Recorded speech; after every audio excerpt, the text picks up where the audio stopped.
मेरे प्यारे बच्चों, आप सभी को नमस्कार। अभी जो सबसे लेटेस्ट एग्जाम हुआ है यूपीएससी सीसैट 2024 का, उसमें मेरे बच्चों 23 सवाल पूछे गए हैं मैथ से। और उन 23 के 23 क्वेश्चंस का वीडियो सॉल्यूशन आपके सामने इस वीडियो में। मेरे दोस्तों, ये आखिरी पेपर था और मैं उम्मीद करता हूं हमने जो ये सीरीज चलाई है इसमें आपको मजा आया होगा पढ़कर। और मेरे बच्चे, इस सीरीज के बाद आप देखेंगे टॉप 400 क्वेश्चंस जो कि अपकमिंग 2025 के एग्जाम में पूछे जा सकते हैं इसी यूट्यूब चैनल कैरियर आईएएस पर। नमस्कार, देखिए मेरे बच्चे वीडियो। देखो 222, ध्यान से देखना मेरी बात। 222 को हम 2 गुना 111 लिख सकते हैं। आपने कहा हाँ सर। बावलो, समझ रहे हो ना? 2 गुना 122 को 2 गुना 111 लिख सकते हैं, बिल्कुल लिख सकते हैं। और 111 का मतलब क्या हुआ? 3 गुना 37। यानी 222 जो है वो 111 से भाग होगा, मतलब 3 गुना 37 से भाग होगा। 222 की पावर में जो मर्जी रख लूं, ये 111 से भाग होगा ही होगा। ऐसे ही मेरे बच्चे 333 है, 333 को मेरे बच्चे मैं चाहूं तो 3 गुना 111 लिख दूंगा, तो इसकी पावर में जो मर्जी रख लूं 111 से भाग होगा ही होगा। तो समझने की बात यह है कि 111 से ये भी भाग हो रहा था, 111 से ये भी भाग हो रहा था, तो जो भी आंसर आएगा वो हर हाल में 111 से भाग होगा। है? हाँ भाई, ए नहीं है, होगा। 111 से कोई नंबर कब डिवाइड होगा? जब वो 3 से भी डिवाइड हो जाए और 37 से भी डिवाइड हो जाए। कल भी बताया, शुरुआत में भी बताया, परसों भी और आज भी बताया। तो पहली बात तो ये कि 3 और 37 से तो डिवाइड होगा ही होगा। पहले ऑप्शन में कह रहा था 37 से भाग नहीं होगा, इसलिए काट दिया। इस ऑप्शन में कह रहा है 3 से डिवाइड नहीं होगा, इसलिए काट दिया। इस ऑप्शन में कह रहा है 2, 3 और 37 तीनों से भाग हो जाएगा। नहीं, क्यों? देखो यार, 2 से भाग नहीं होगा, क्यों नहीं होगा कहानी बताता हूं। एक बात हमेशा ध्यान रखना, देखिए हर सवाल के साथ छोटी छोटी इंफॉर्मेशन ही स्मार्ट नोट्स में डाल रहा हूं, इसको पढ़ लेना घर पे जाके। मेरे बच्चे, किसी भी इवन नंबर की आप कोई भी पावर कर लें और किसी ओड नंबर की भी आप जो मर्जी पावर कर दें, जो मर्जी पावर। इवन की जो मर्जी पावर कर लो, इवन ही रहेगा। यानी सम की घातांक कुछ भी कर लो, सम रहेगा। और विषम की घातांक भी कुछ भी कर लो, विषम ही रहेगा। और सम में विषम जोड़ेंगे ना, तो परिणाम मेरे बच्चे हमेशा विषम आता है। हमेशा परिणाम मेरे प्यारे बच्चों क्या आता है? विषम आता है। एक कहानी से समझाता हूं। सम यानी इवन, इसको मेरे बच्चे में ई से डिनोट कर रहा हूं। ओड, बहुत काम आना है डाटा जो लिखवा रहा हूं, और समझना रटना नहीं है। इसे ओ से डिनोट कर रहा हूं। मेरे बच्चे, आप इवन में इवन जोड़ लो या इवन घटा दो, इवन ही आएगा। ओड में आप ओड जोड़ दो या घटा लो, इवन ही आएगा। याद नहीं रखना, 5 में 7 जोड़ा 12, इवन आ गया। लेकिन अगर मेरे बच्चे ओड में इवन जोड़ो या घटाओ, उत्तर ओड ही आएगा। उत्तर हमेशा ही विषम आएगा। इवन की जो मर्जी पावर रख लो, इवन आएगा। ओड की जो मर्जी पावर रख लो, ओड ही आएगा। इवन को ओड से गुना करोगे, इवन आएगा। इवन को इवन से गुना करोगे, इवन आएगा। और मेरे बच्चे, ओड को ओड से गुना करोगे तो ओड आएगा।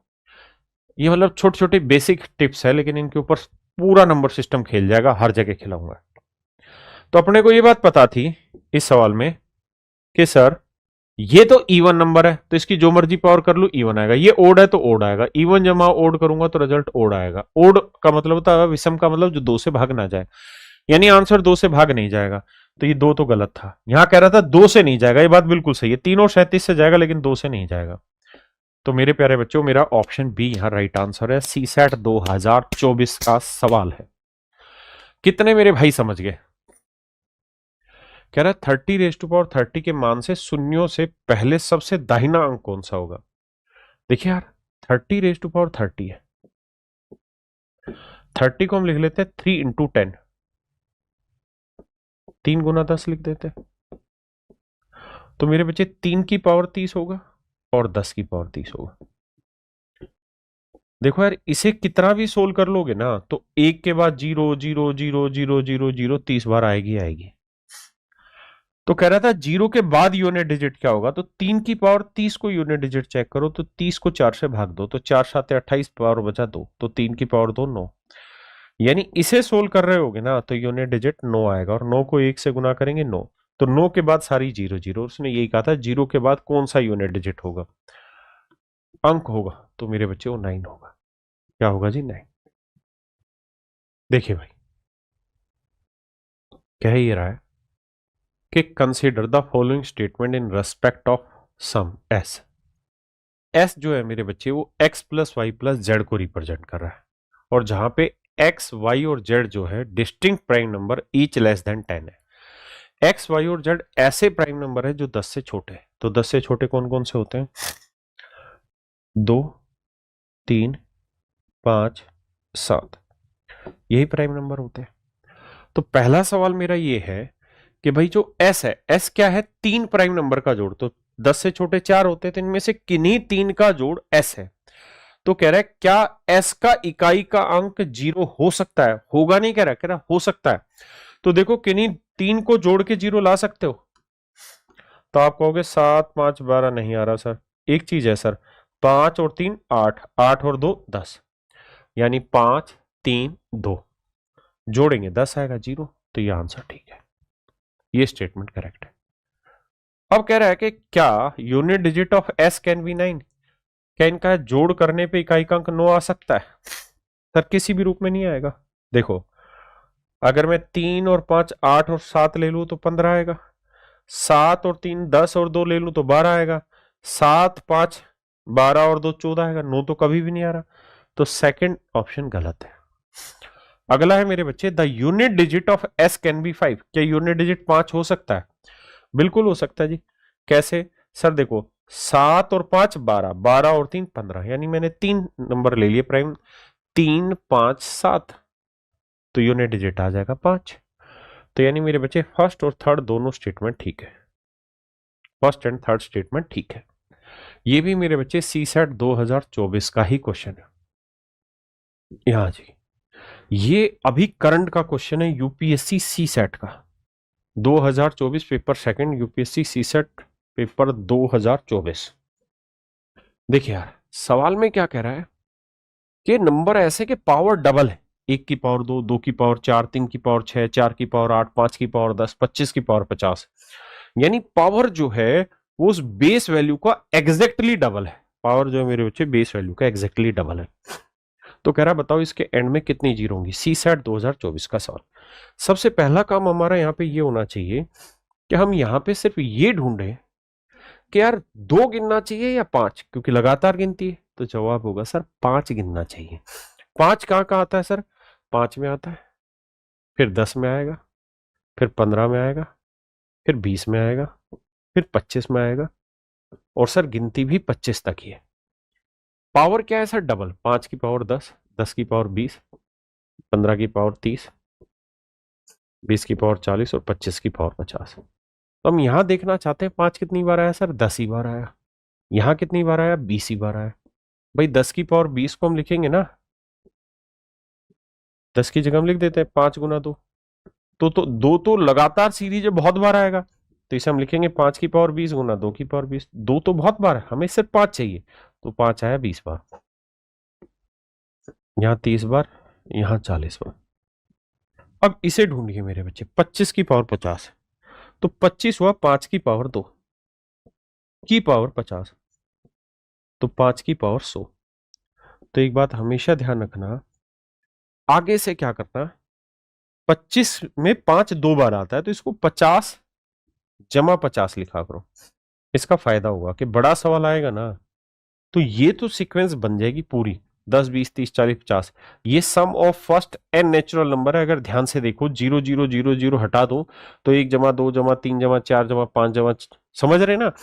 पहली एन प्राकृतिक संख्याओं का योग है जिसमें आप डायरेक्ट फार्मूला लगा सकते हैं। तो फार्मूला क्या होता है जी?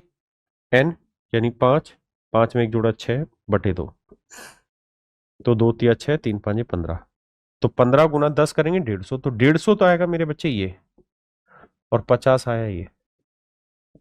तो आपका आंसर जो है ना मेरे प्यारे बच्चों 200 है। 200 इज योर राइट आंसर। 200 मेरे प्यारे बच्चों आपका करेक्ट आंसर। ये सवाल है मेरे बच्चे सी सेट 2024 का बिल्कुल अभी लेटेस्ट क्वेश्चन है। सवाल में पूछा प्रथम 7 धनपूर्ण संख्याओं के समुच्चय में से 3 संख्या, यानी 7 पहले 7 पॉजिटिव नेचुरल नंबर लेने या पॉजिटिव इंटीजर लेने या नेचुरल नंबर लेने, 1 2 3 4 5 6 7, ये 7 संख्याएं मेरे बच्चे कुल मिला के आपको लेनी है।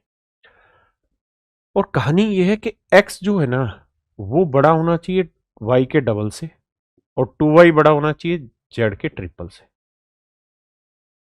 तो कह रहा है यार एक्स वाई जेड की कितनी वैल्यू पॉसिबल है। देखिए मेरे बच्चे, अगर मैं यहां z की वैल्यू 1 ले लेता हूं z की वैल्यू 1 ले लेता हूं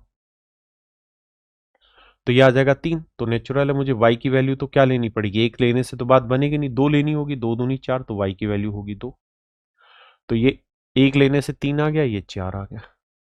आपने कहा जी ठीक है, तो x की वैल्यू में क्या रख सकता हूं मेरे बच्चे, तो x की वैल्यू में 5 भी रख सकता हूं, x की वैल्यू में 6 भी रख सकता हूं और x की वैल्यू 7 भी रख सकता हूं।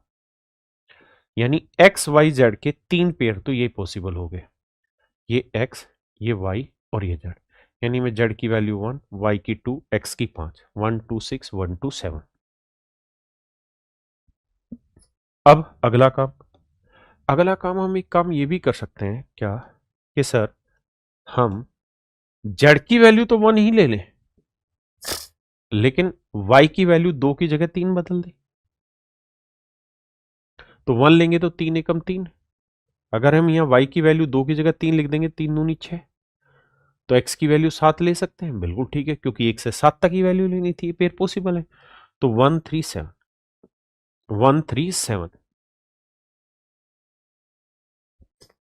तो उसने हमसे यही पूछा था कि यार x y और z के कितने मान संभव है, यानी इस पेयर की कितनी वैल्यूज पॉसिबल है। तो देख के बताइए x y z की इनके अलावा कोई वैल्यू पॉसिबल दिखाई दे रही है आपको। भाई अगर हम z सबसे छोटा 1 ले लेते हैं तो ये 3 आएगा, तो y को 2 लेंगे तो ये 4 आएगा, तो ये 3 ये 4, तो यहाँ 5 भी रख सकते हैं, 6 भी, यहाँ 7 भी। लेकिन अगर यहाँ 1 रखें, यहाँ 2 लें, तो इस तरह से अगर कोई भाई कहे कि नहीं जी मैं जेड को ही 2 लेना चाह रहा हूं, तो देखो उसमें दिक्कत क्या है, जेड 2 ले लोगे तो 2 3 6, तो वाई को क्या ले, नेचुरल है वाई को वैल्यू 6 से बड़ी लेनी होगी, तो सर हम यहाँ 4 लेनी पड़ेगी, 3 दूनी 6 4 दूनी 8, तो x का मान 8 से बड़ा हो ही नहीं सकता क्योंकि x का मान 1 से 7 में संभव है। इसलिए मेरे बच्चे इसके केवल और केवल 4 जोड़े संभव है, 1 2 3 4, ऑप्शन डी। देखिए मेरे बच्चे, कहता है यार p और q दोनों पॉजिटिव इंटीजर है, p और q दोनों के दोनों मेरे बच्चे पॉजिटिव इंटीजर,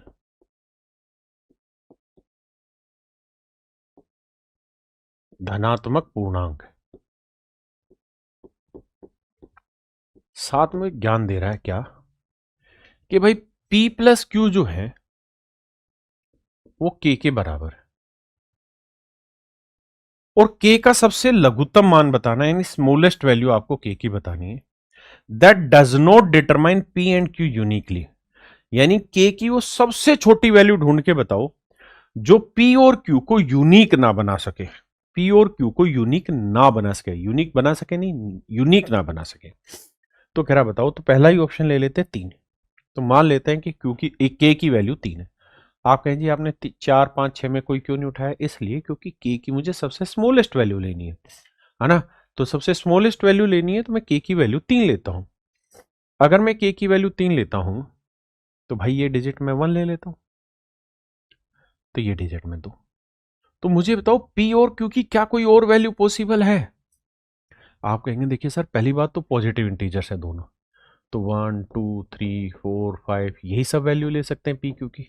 दूसरी कंडीशन ये भी है कि जो q है वो p से बड़ा होना चाहिए, q p से बड़ा होना चाहिए। तो भाई 3 के क्या 1 और 2 के अलावा कोई और 2 टुकड़े कर सकते हैं। आप कहेंगे 2 1, तो ये तो गलत है, क्यों, क्योंकि p बड़ा हो गया जबकि मुझे q बड़ा रखना है। तो इसका मतलब अगर मैं 3 वैल्यू लेता हूं ना तो p और q की यूनिक वैल्यू आएगी, यानी इनके अलावा और कोई वैल्यू सेटिस्फाई ही नहीं करेगी, यूनिक वैल्यू हो जाएगी। जबकि सवाल करा भाई यूनिक मत बता, यूनिक मत बता, ये बता यूनिक कब नहीं होगी, तो 3 पे तो नहीं होगी। अब अगला ऑप्शन लेते हैं 4। मान लेते हैं जी बी ऑप्शन करेक्ट है, 4 ले लेते हैं। अगर 4 ले लेते हैं तो 2 और 2 ले लेते हैं, 1 और 3 ले लेते हैं। तो सर गड़बड़ है। क्यों गड़बड़ है? क्योंकि सर क्यू बड़ा होना चाहिए पी के, क्यू बड़ा होना चाहिए पी से बराबर नहीं, तो यहां तो बराबर हो गया, इसलिए हट गया। तो केवल और केवल एक ही तो वैल्यू पॉसिबल है, 1 और 3। आप कहें 3 1, तो ये संभव ही नहीं, क्योंकि क्यू छोटा हो जाएगा। तो यानी 4 लेते हैं तो भी यूनिक ही वैल्यू निकल के आती है, यूनिक ही वैल्यू निकल के आती है। अगला ऑप्शन लेते हैं 5 ले तो भैया 1 और 4 बिल्कुल ठीक है। और सर 2 और 3 भी तो सेटिस्फाई कर रही है। और देखो कंडीशन यही थी कि क्यू बड़ा होना चाहिए पी से, बड़ा है दोनों जगह। तो इसका मतलब मेरा राइट आंसर जो होगा ना वो 5 होगा। क्यों?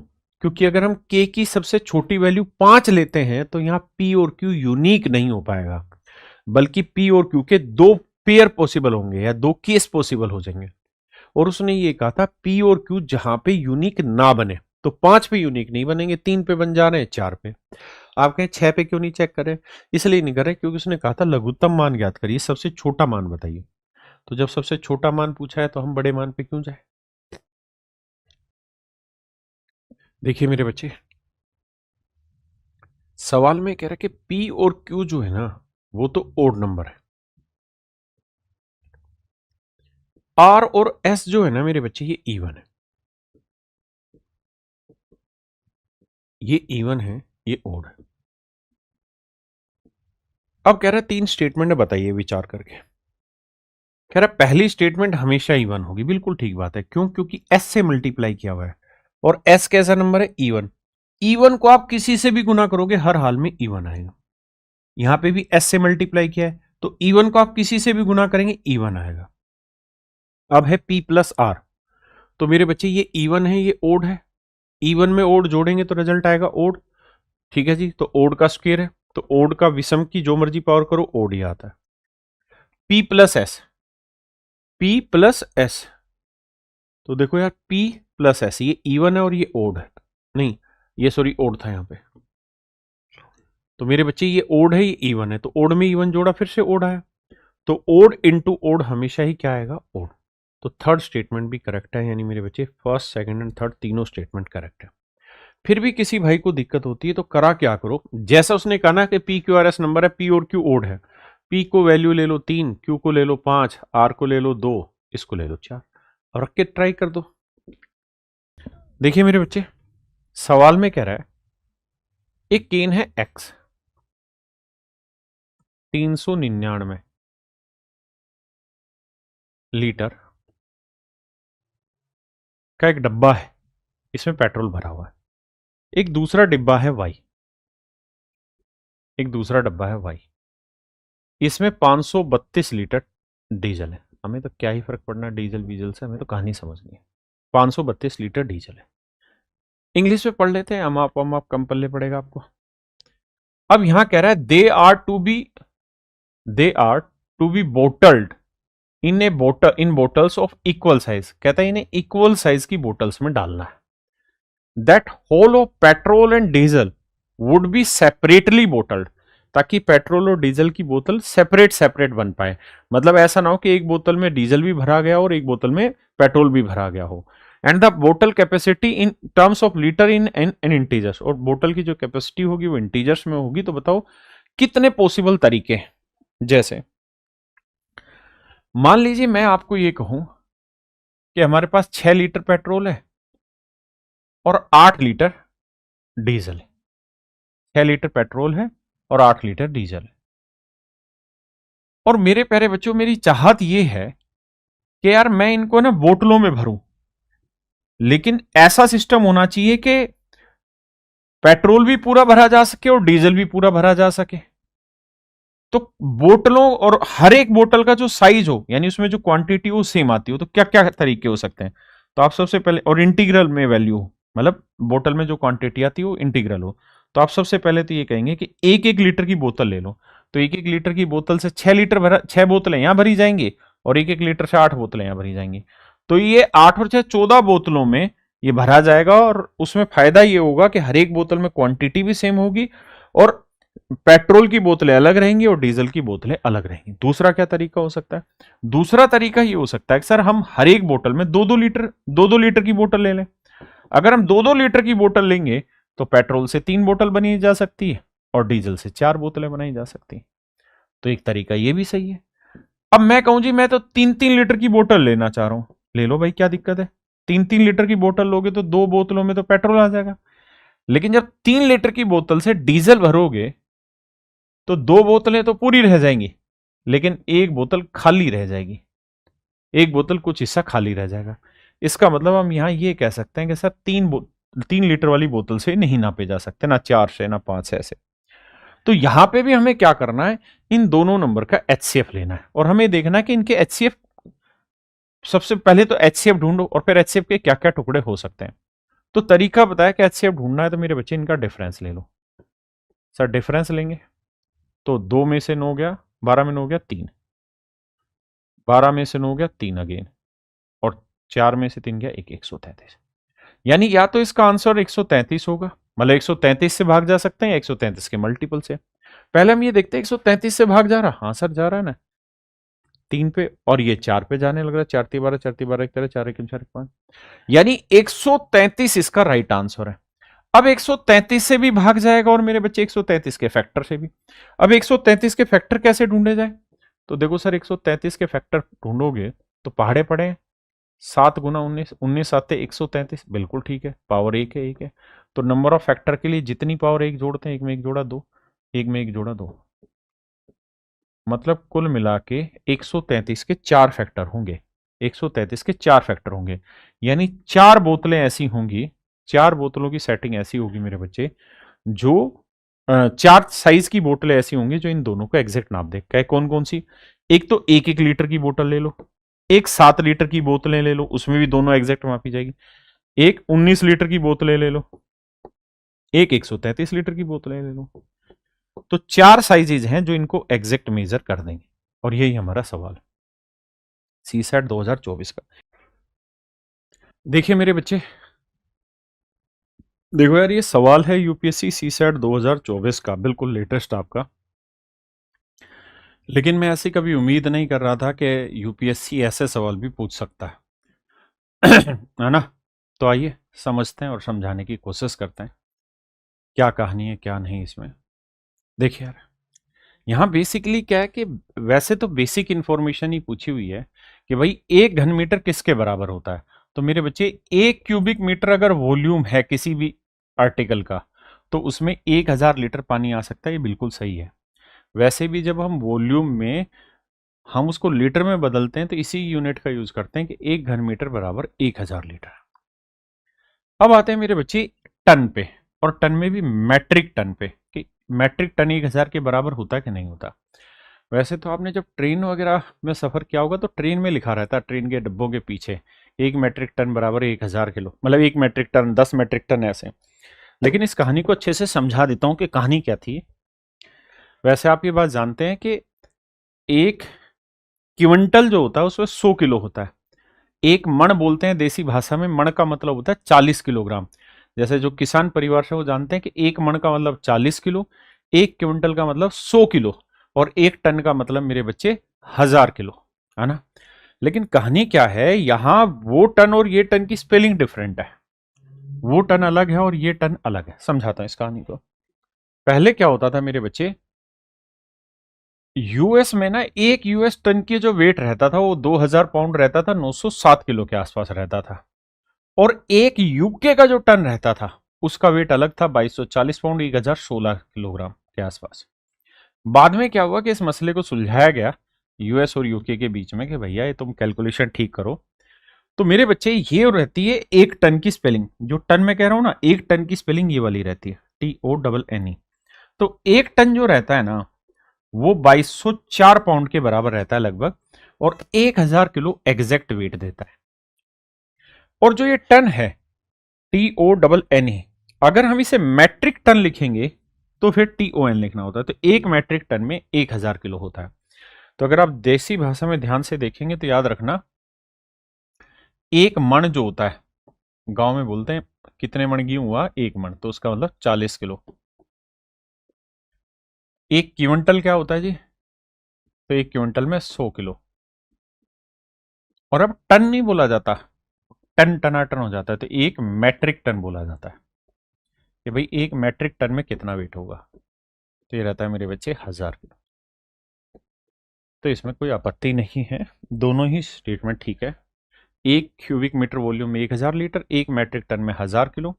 और मेरे बच्चे 1 हेक्टेयर जमीन जो होती है उसमें 10,000 वर्ग मीटर क्षेत्रफल होता है।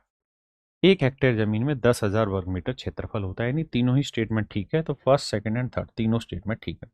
लेकिन ये 2024 में पूछा हुआ है, तो हो सकता है आगे भी आपसे पूछा जा सके। तो कैसे याद रखें इस डाटा को, ध्यान से देखना। ये क्वांटिटी 3 चीजों में पूछी जाती है, लीटर, मीटर और ग्राम। लीटर, मीटर, ग्राम में देखना मेरे बच्चे, ये बेस यूनिट है, लीटर, मीटर, ग्राम। ये डेसी है, ये सेंटी है, ये मिली है। मिली का मतलब 10 की पावर -3, सेंटी का पावर 10 की पावर-2, डेसी का पावर 10 की पावर-1, डेका यानी पावर 1, हेक्टा यानी पावर 2, और किलो माने 1000 होता है तो 10 की पावर 3। ये एक टेबल याद रखना, किलो, हेक्टा, डेसा, देसी, सेंटी, मिली।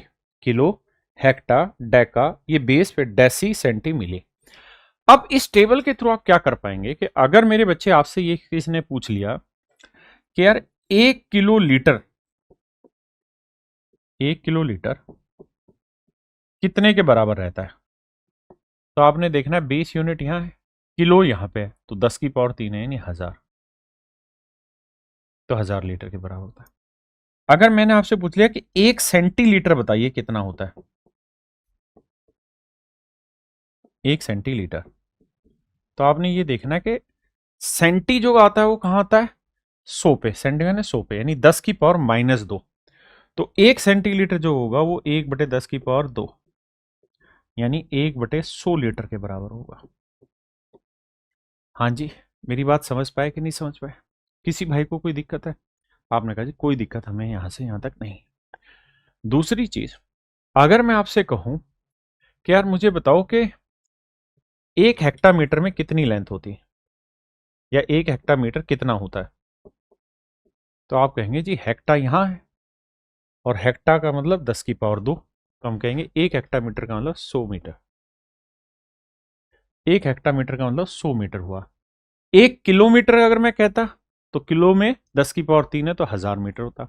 अगर मैं कहता कि 1 डेकामीटर बताइए, 1 डेकामीटर बताइए, तो डेका में पावर होती है 1, 10 की पावर 1, तो मेरा जवाब होता 10 मीटर। इस डाटा को ध्यान रखना, किलो में भी यही लगेगा, लीटर में भी यही, और मीटर में भी यही। हाँ जी, अगर मैं आपको ये कहूं कि भाई बताओ 1 डेसीग्राम कितना होता है, 1 डेसीग्राम कितना होता है, तो बस आपको लिस्ट याद रखनी है, kilo, hecto, Deka, kilo, hecto, Deka, फिर बेस यूनिट, फिर डेसी, सेंटी, मिली। तो मैं पूछ रहा हूं 1 डेसी, तो डेसी यहां है, डेसी यानी 10 की पावर-1, मतलब 1/10 की पावर 1 ग्राम, यानी कह सकते हैं 0.1 ग्राम। तो आगे से जब भी सवाल पूछा जाए, अगर आपसे पूछ लिया जाए 1 मिलीग्राम क्या होता है, अगर आपसे सवाल पूछ लिया जाए मेरे बच्चे, मेरे प्यारे बच्चों 1 मिलीग्राम क्या होता है, तो मिलीग्राम की वैल्यू रट लेना क्या होगी, 1/10 की पावर 3, यानी 1/1000, यानी 0.001 ग्राम, ये होगा 1 मिलीग्राम। फिर से समझाता हूं, बेस यूनिट पकड़ के चलना, इधर डेसी, सेंटी, मिली, डेसी माने 10, सेंटी माने 100 और मिली माने 1000। यहां से उल्टाओगे तो डेका यानी 10, हेक्टा यानी 100 और किलो माने 1000। तो यहां माइनस में पावर चलती रहेगी, यहां प्लस में, तो ये आपस में रिलेशन पूछ लेता है।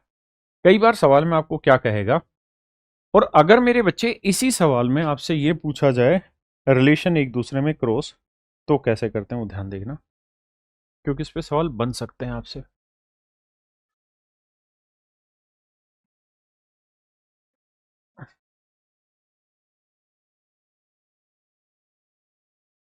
देखिए मेरे दोस्त, करना क्या है, ध्यान दीजिए। अगर मेरे प्यारे बच्चों सवाल में आपसे ये पूछा जाए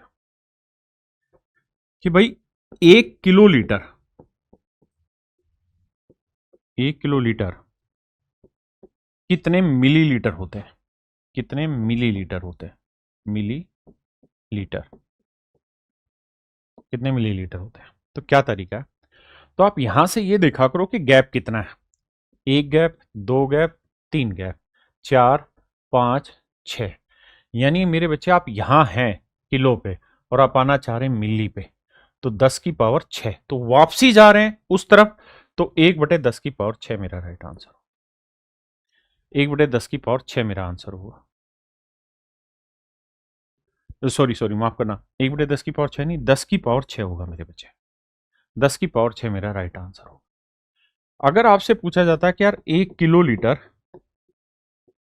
माफी चाहता हूं भाई, कितने सेंटीलीटर होगा, सेंटीलीटर होगा, तो उल्टा ये देखो, 1 गैप, 2 गैप, 3 गैप, 4 गैप, 5, यहां सेंटी, तो यानी 10 की पावर 5 सेंटीलीटर।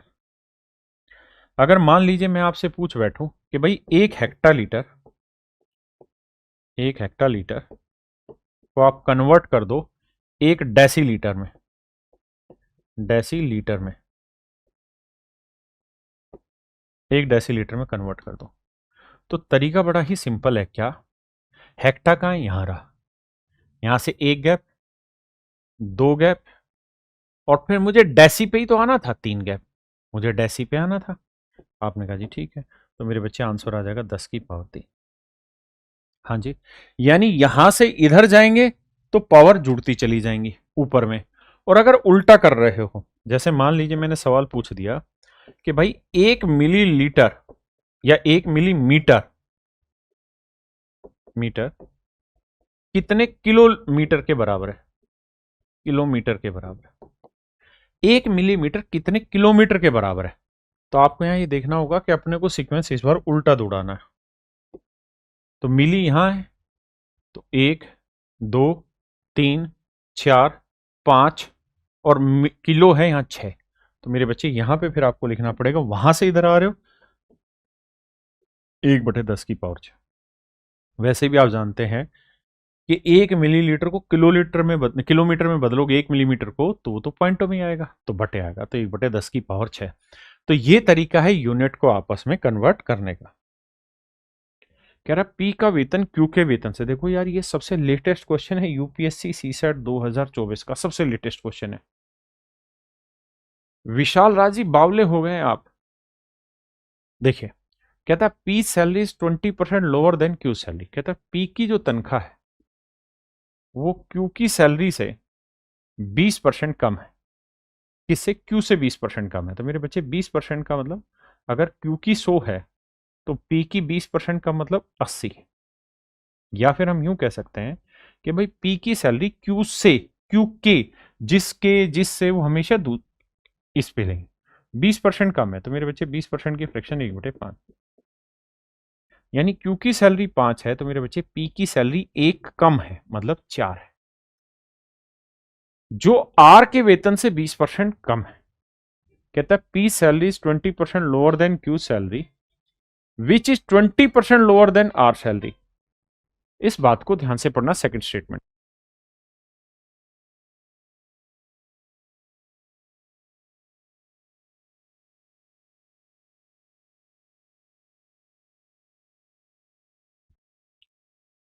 अब यहां देखना मेरे बच्चे, यहां लाइन में लिखिए जो आर के वेतन से 20% कम है, यानी क्यू की जो सैलरी है वो आर से 20% कम है, तो 20% की फ्रैक्शन 1/5, यानी आर की सैलरी 5 होगी तो क्यू की सैलरी 1 कम, यानी 4।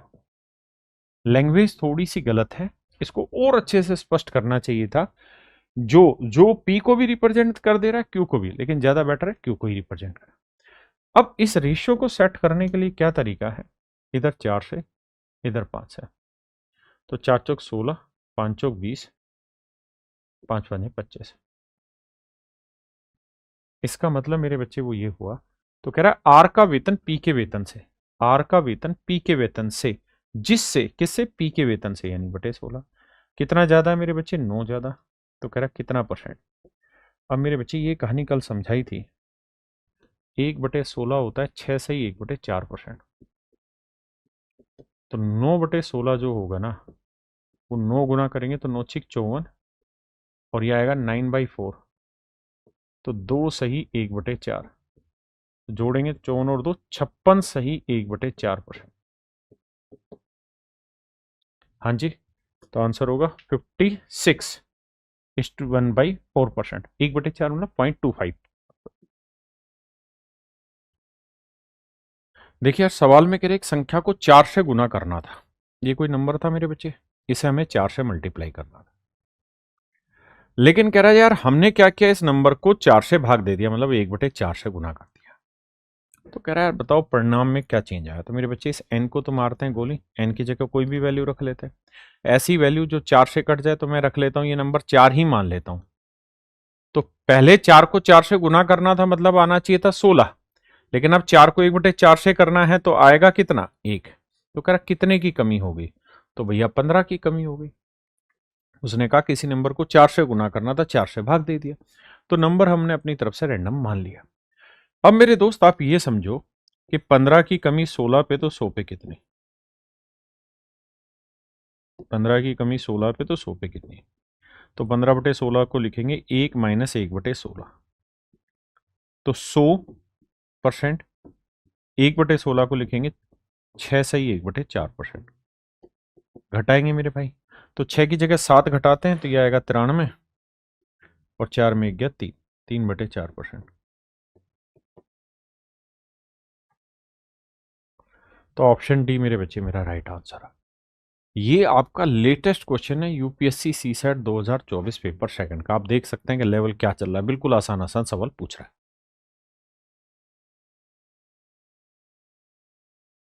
देखिए मेरे बच्चे, सवाल में कह रहा है in an examination 80% of student pass, 70% in Hindi, 15% fail in both the subject.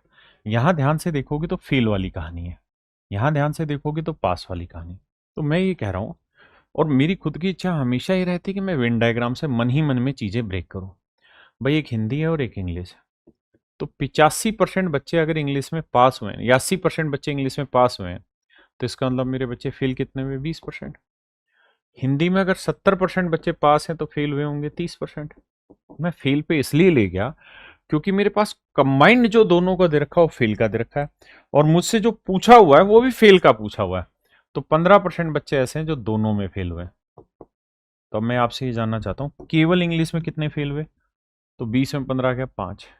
केवल हिंदी में कितने फेल हुए, 30 में 15 आ गया 15। अब सवाल में मुझसे ये पूछ रहा है कि यार कितने परसेंट बच्चे ऐसे हैं, what is the percentage of student who failed in only one subject, जो केवल एक सब्जेक्ट में फेल हुए हैं। तो 15 केवल हिंदी में, 5 केवल इंग्लिश में, यानी 20% बच्चे सर ऐसे हैं जो केवल और केवल एक ही सब्जेक्ट में फेल हुए हैं। ये सवाल है मेरे बच्चे सबसे लेटेस्ट सी सेट 2024 का। अब आप समझ पाए होंगे कि लेवल कहाँ एसएससी में पूछता है और यूपीएससी में कहाँ, लेकिन हमेशा ध्यान रखना लेवल फ्लक्चुएट कर सकता है, इसलिए हमें अच्छे से पकड़ चीजों पर होनी चाहिए। कहता है यार a person buys 3 article P Q and R for pay this. कहता है एक व्यक्ति ने 3330 रुपए में 3 वस्तुएं पी क्यू और आर से खरीदी हैं। पी क्यू और आर। कह ये रहा है कि भाई पी की कीमत आर से 25% अधिक है, 25% ज्यादा है, 25% की फ्रैक्शन 1/4। पी की कीमत आर से 25% ज्यादा, मतलब ये 4 है, तो ये मेरे भाई कितनी है, 5। और आर की कीमत क्यू से 20% ज्यादा है, 20% 1/5। कहता है क्यू की कीमत नहीं, और आर की कीमत क्यू से, यानी क्यू की कीमत 5 है, तो आर की कीमत हुई 6। ऐसा मैंने सवाल किया। कहता है P cost 25% more than R and R cost 20% more than Q. देखिए यार रेशियो सेट करना है इसमें, तो 6 और 4 का एलसीएम क्या आया जी, 12। तो 4 3 12, 6 दूनी 12, तो इधर 2 इधर 3, यानी पी की कोस्टिंग 15 है, तो क्यू की कोस्टिंग है 10, और इसकी कोस्टिंग है 12। तो तीनों की टोटल कोस्टिंग कितनी हुई, 15 और 10 25, और 12 37। तो टोटल कोस्टिंग आई मेरे बच्चे 37 यूनिट। तो 37 यूनिट रिप्रेजेंट कर रहा है 303,330 को। तो एक यूनिट की वैल्यू इतनी है। तो हमसे सवाल में पूछ रहा है पी की कीमत बताओ, तो पी की कीमत है मेरे भाई 15 यूनिट। देखो 9×7 = 63 या 90, 15×9 135, 1350। मतलब मेरे बच्चे पी की जो कीमत है वो 1350 रुपए। ये सवाल अभी लेटेस्ट यूपीएससी सीसेट 2024 में आया है। देखिए मेरे बच्चे, ये सवाल भी बिल्कुल लेटेस्ट है यूपीएससी सीसेट 2024 का। सवाल में कह रहा है यार, 4 संतरे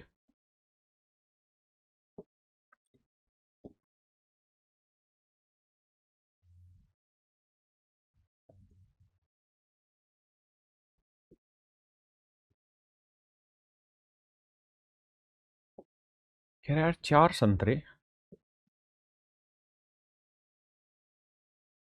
6 आम और 8 सेब की कीमत बेसिकली 1 संतरा, 2 आम और 5 सेब के बराबर है। नहीं, बराबर नहीं, इससे 2 गुनी। कहता है इससे डबल है यार। ये सवाल में कह रहा है मेरे भाई। ठीक है, सोल्व करेंगे तो ये 2s आएगा, इधर 4s है तो घटाएंगे तो 2s आया। ये 6m है, 2×2=4m, इधर लाएंगे तो 2m आया। ये 2×5=10 आया, 8 उधर गया तो मेरे बच्चे बचा 2a। तो अगर मैं 2 पूरे में से कॉमन ले दूं तो कह सकता हूं कि यार 1 संतरा और 1 आम की जो कीमत है वो 1 सेब की कीमत के बराबर है। और ये मेरे बच्चे हमारा फाइनल एक ओवरव्यू आ गया इस क्वेश्चन के ऊपर। अब सवाल में कह रहा है कि यार ये जो दो स्टेटमेंट दे रखी, इसके बारे में चर्चा करके बताओ। तो ये एक इक्वेशन आई, इस इक्वेशन में आप चाह के भी संतरा और आम का रेट निर्धारित नहीं कर सकते। तो आप अपनी तरफ से कोई भी वैल्यू ले लो। मैं मान लेनी है संतरा 1 रुपए की है, आम भी 1 का है, तो दोनों का जोड़ क्या हुआ 2, तो सेव हो गया 2 का।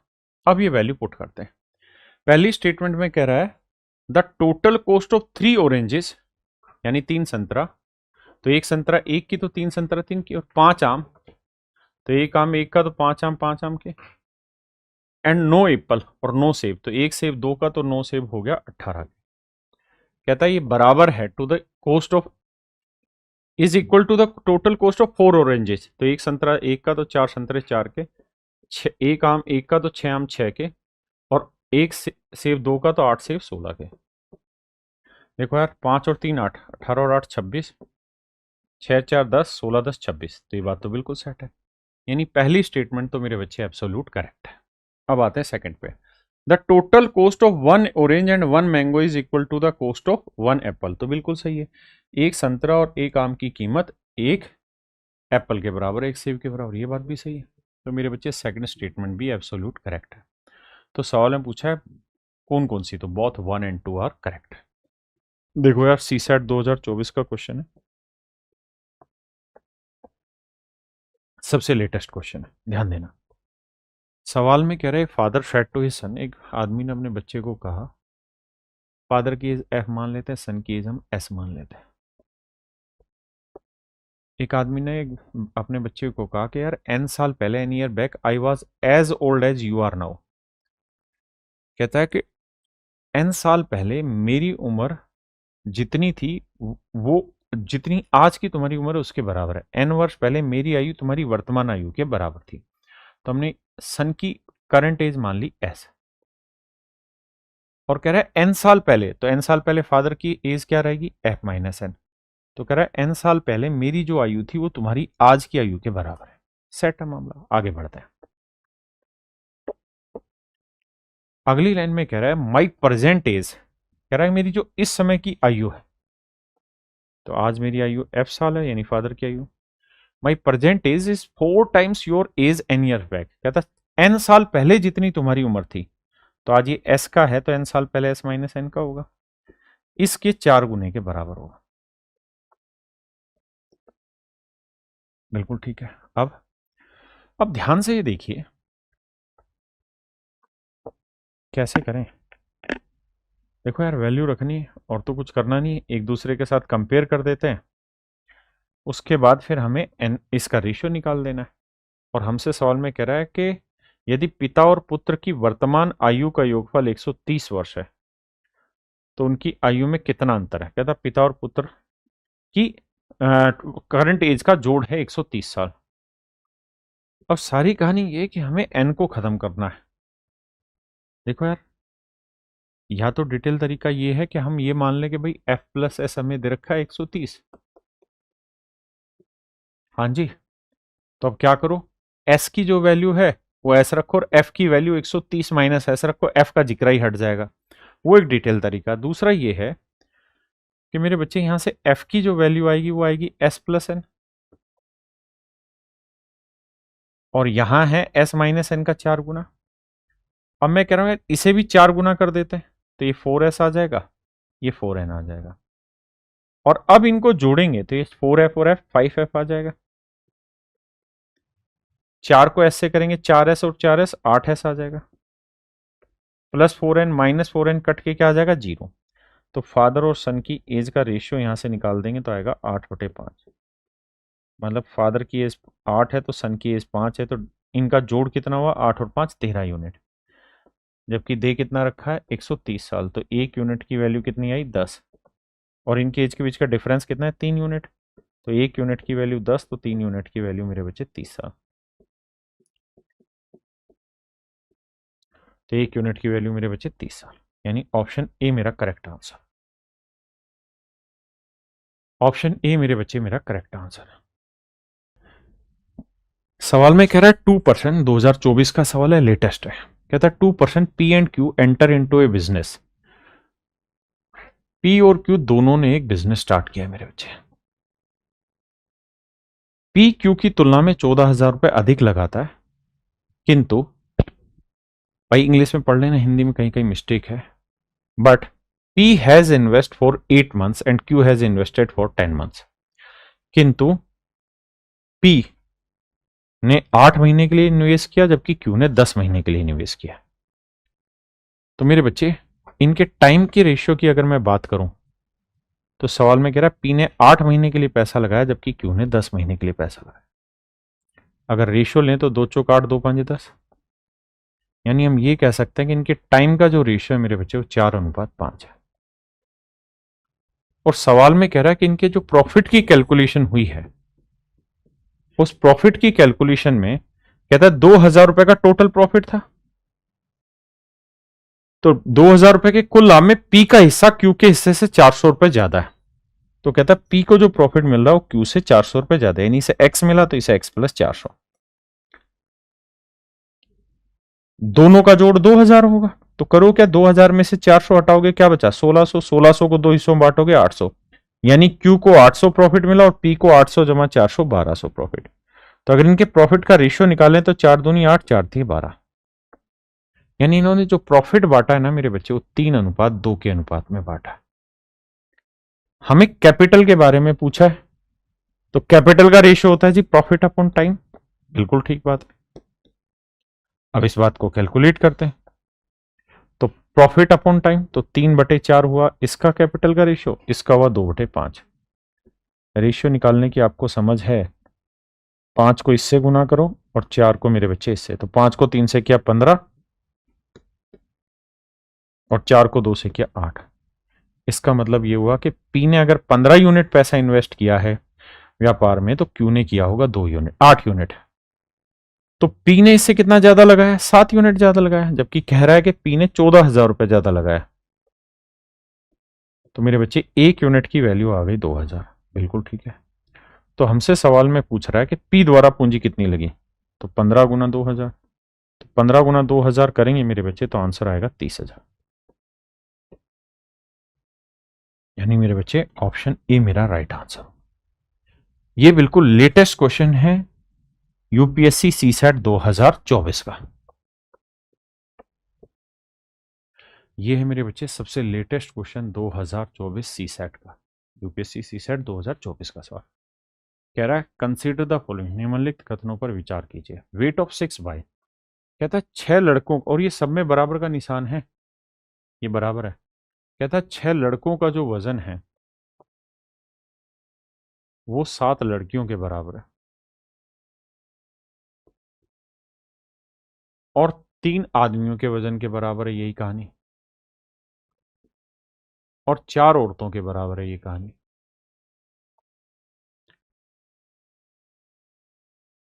अब क्या कर सकते हैं हम यहां से, ये बेसिकली रेशियो का क्वेश्चन हो गया। हमें क्या करना है, हमें भैया 6, 7, 3 और 4 का एलसीएम लेना है।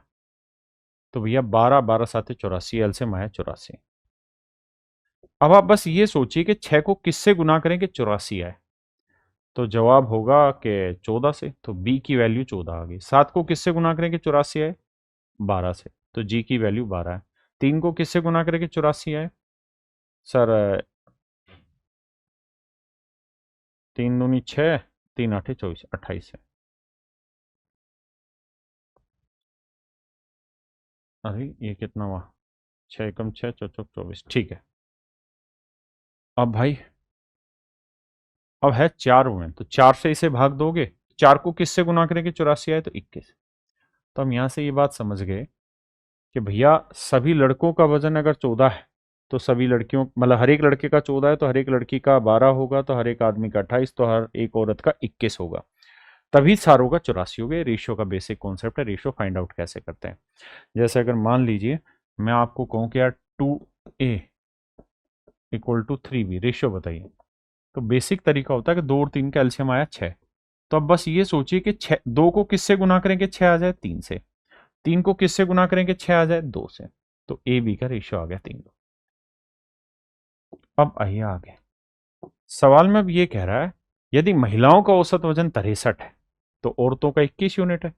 तो 21 यूनिट रिप्रेजेंट कर रहा है 63 किलो को, तो 1 यूनिट की वैल्यू बटे 21। तो कह रहा है बालकों का औसत वजन बताइए इन लड़कों का। ठीक है, तो 14 है तो गुना 14। तो भैया 21 थी 63, 14 थी 42। तो ऑप्शन बी मेरे बच्चे करेक्ट आंसर। हाँ जी,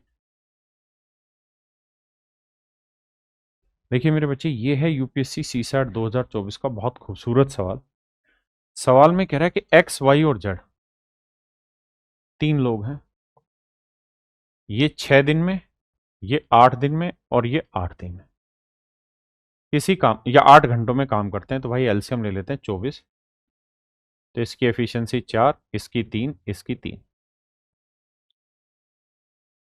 अब सवाल में कह रहा है कि यार इनको अल्टरनेटिवली काम कर रहा है, और ये भी कहानी है कि अगर 1 घंटे किसी ने काम कर लिया तो अगले घंटे कोई और करेगा। हमसे पूछ रहा है कि यार सबको लगाना है, तो ये बताओ कम से कम समय में काम कितने देर में खत्म हो सकता है। तो मेरे बच्चे, कम से कम समय में काम खत्म करना है तो हमें कोशिश करनी होगी कि जो ज्यादा एफिशिएंट है उसको ज्यादा यूज करो। तो मैं क्या करूंगा, एक्स को पहले यूज कर लूंगा, फिर वाई यूज कर दूंगा। वाई या जेड में कोई भी यूज कर लो, एक ही बात है। फिर दोबारा एक्स यूज कर लूंगा। यानी कुल मिला के यही साइकिल में बार बार रिपीट करूंगा, 4 3 फिर 4 3 फिर 4 3 फिर 4 3। तो अब आप ये बताइए कि एक साइकिल में कितना टाइम लगा, 2 मिनट है, घंटे, 2 घंटे, और काम कितना हो गया 7। अपने को करना कितना है 24, तो 3 साइकिल तो पूरे हो गए, यानी 6 घंटे में 21 काम हो गया। अब बारी आएगी मेरे बच्चे 7वें साइकिल, मतलब चौथे साइकिल की। तो चौथे साइकिल में एक्स काम करेगा और ये 4 यूनिट काम कर देगा 1 घंटे में, जबकि अपने को काम की जरूरत है मात्र 3 यूनिट। तो कितना टाइम लगाना होगा, 3/4 घंटे। तो देखो यार आंसर होगा 6 सही 3/4 घंटे। 3/4 घंटे को मिनट बनाएंगे तो गुना 60, 15 चौकू 60, 15 × 3 = 45, यानी 6 घंटे 45 मिनट। 6 घंटे 45 मिनट कम से कम वो समय है जिसमें पूरा काम खत्म होगा।